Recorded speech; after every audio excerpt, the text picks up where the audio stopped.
Hello there and welcome back to France. It's actually been a while, so I'm a little bit unsure what I did last time. I should probably watch my own video, but well, we'll just skip or start right off. So what I will be doing now is most likely 50, or basically to the end of this game, we'll be playing non-stop warfare more or less. And as you can see, I do have a lot of vassals that needs to be dealt with to some extent.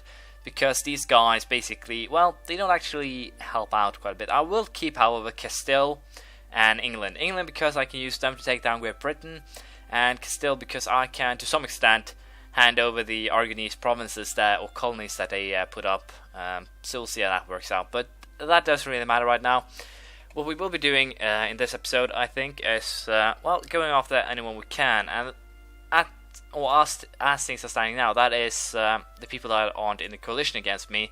And the easiest way to figure out that is simply by doing this. As you can see, it's basically quite a lot. I'm a little bit surprised that the Hungarians doesn't actually care what I'm doing, but as you can see, the Ottomans hate me with a passion. That is to be expected. The Persians as well, but the Muscovites doesn't care, and well, the Norwegians doesn't actually care either. So they are definitely a target for expansion. I'll probably go after Shawnee and Iroquois, most likely the Mayans as well, to try and cut off Aragon and Great Britain from actually doing something or taking land this area. Also, I'll try to well, get Norway kicked over to the New World so I can get them dealt with. So I'll most likely declare war on them.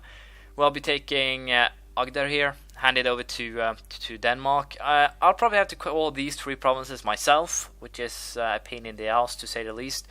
But it should be fine. Other than that, we will most likely, I would actually be tempted to try and vassalize Novgorod, but they're a little bit too far away to actually have me make a move on them. I'll probably get military access from Muscovy though, so I could potentially use that to my advantage.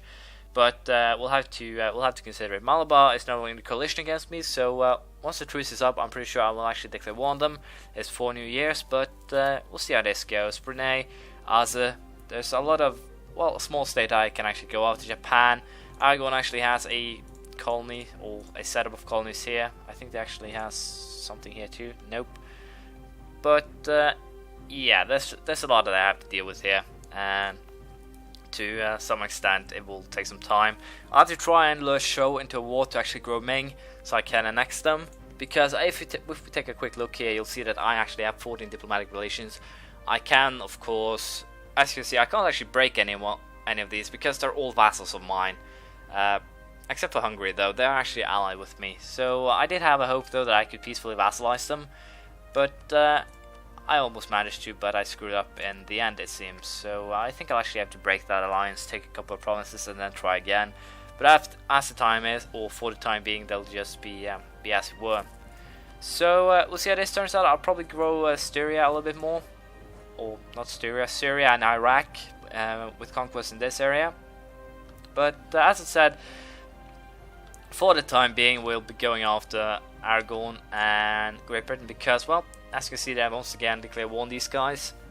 So I'm pretty sure that I should actually go after the natives and take them out. Norway is also starting to cause some serious issues here with growth here, and also it's a little bit too bad I can't actually take or vassalize Canada. So I might actually have to declare war on them, vassalize them, and then basically use them to call the Norwegian colonies up here. That could actually be a very good idea, thanks to the fact that the Canadians do have Norwegian culture, if I'm not completely mistaken. Yeah, Norwegian culture, they're Protestant, so handing over these colonies should be well, fair and square and easy thing to do. And with that in mind, I will be declaring war on Aragon now, once I get my diplomat back. I'm currently looking for, as you can see also, if we take a quick look on my overextension here, I do have quite a bit though, so I actually have to try and get some of it, or sell the provinces until, get them into other hands, more or less. So I'll be also doing that, and we'll see how things turn out. So with that in mind, I will wait to get our diplomat back, see if anyone is doing something they do not need to, and we'll see how things turn out. Some rather bad news right off the bat here. Black news indeed. A stability drop thanks to Francois II de Foix, and he sucks more or less. He's 0-0 tricking. We do not have a legal heir. So as you can see, I can always hope that that's probably the Hungarian house. Yeah, that would actually be quite good if I actually get noble from that house, simply because of the fact that it will allow me to take them in a union Although it would probably not allow me to get world conquest by doing that, but I don't really care. We'll make him into general, hope that he dies a pitiful death on the battlefield, because as you can see, I'm getting a monthly increase now by just 1. And that kinda messes up all of my plans, because I was planning now to take on Nogai, because if I am to declare a war on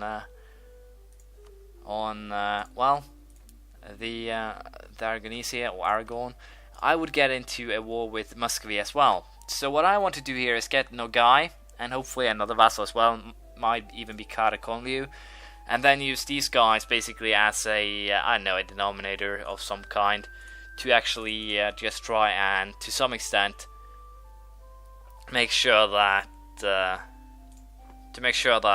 can actually just hand him over the Muscovit's lands, try and cut them in half somewhere, probably around this area would be good.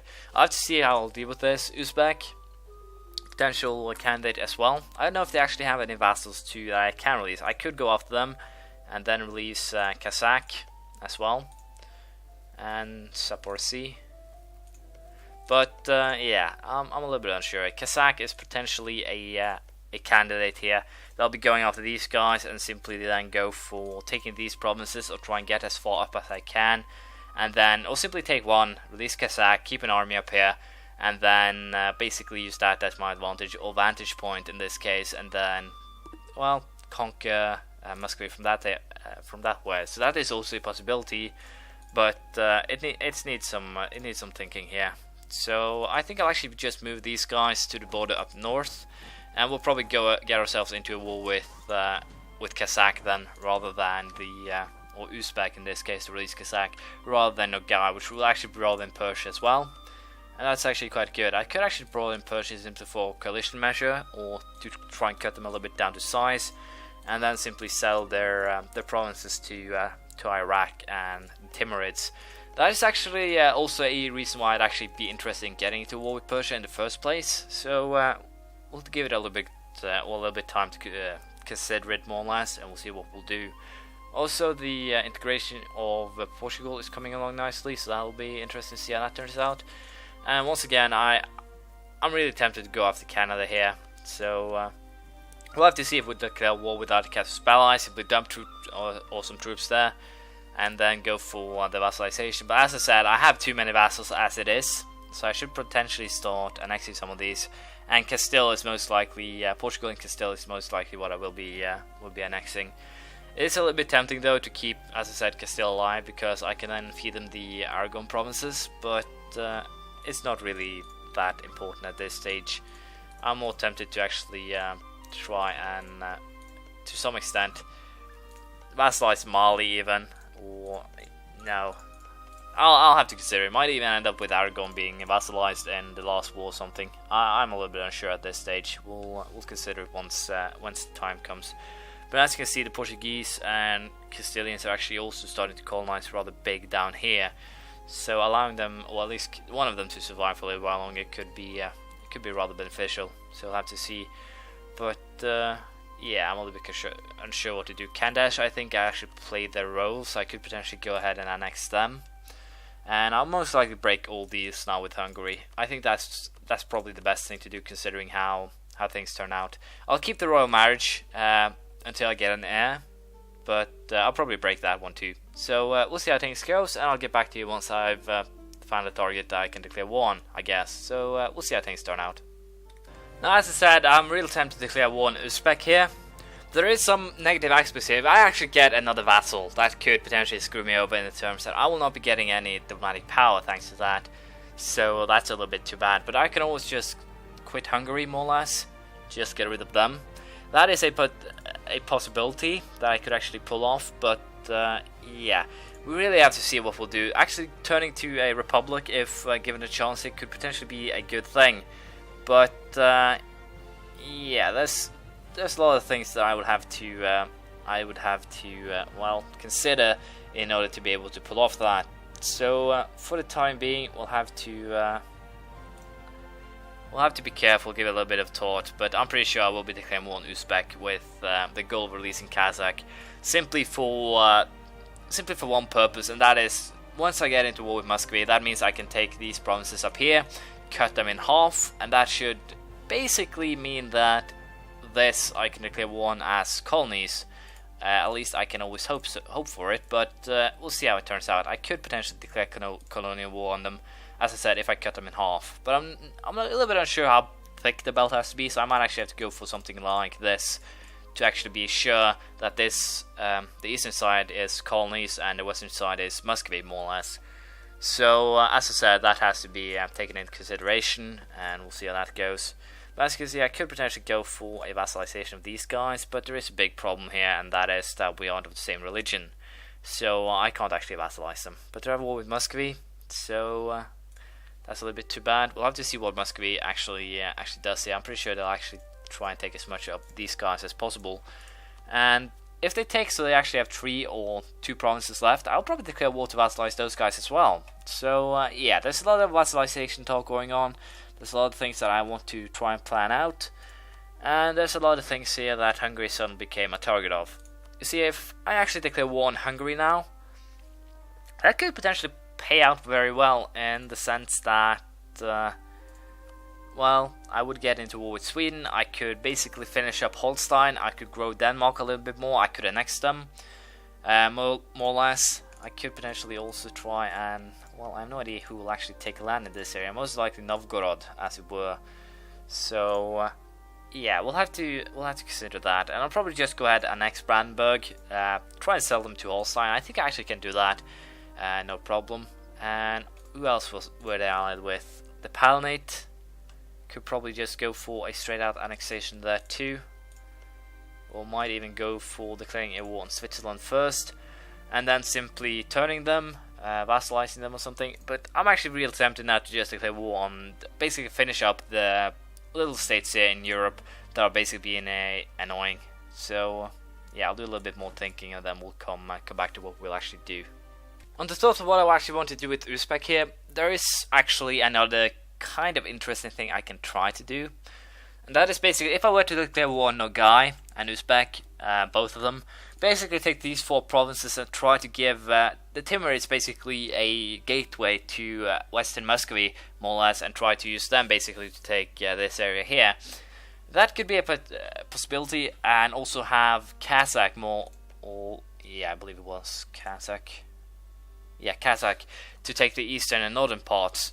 So yeah, there's a lot of things that I can try to do here. There's a lot of things that would be interesting to do, simply to see how they would actually work out in, not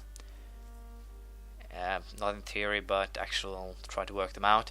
I'm also tempted to get into war with Shosun, but as you can see, the vassals are also in the they're actually in the coalition against me. Everyone is in the coalition against me. Who am I kidding? They shouldn't actually be in that for too long. At least the allies. I could potentially get into war with Sho pretty soon.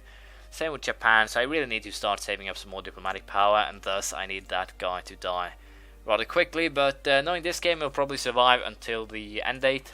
There are 60 years left. There will be some interesting 60 years.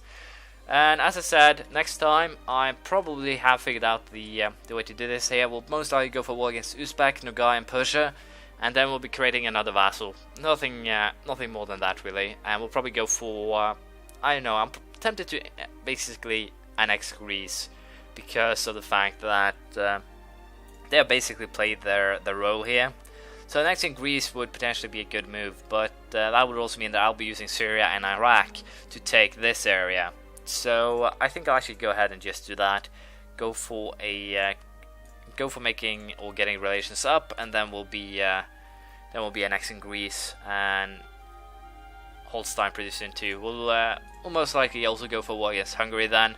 So we'll have a lot of wars, and I will not have the diplomatic power to actually deal with all those wars. So I'll also probably just break the royal marriage with Hungary then. I am, after all, in charge of the papacy, so it shouldn't actually be a problem at all. So yeah, sorry for a boring update with more or less just planning ahead on what I want to do, how I'm trying to pull it off, all that, but yeah, I'm still trying to see how I'd actually turn this into world conquest, but I'm pretty sure it won't be. But I can't complain. I do have quite a lot of land, and I've learned quite a lot too, especially how to block off the new world.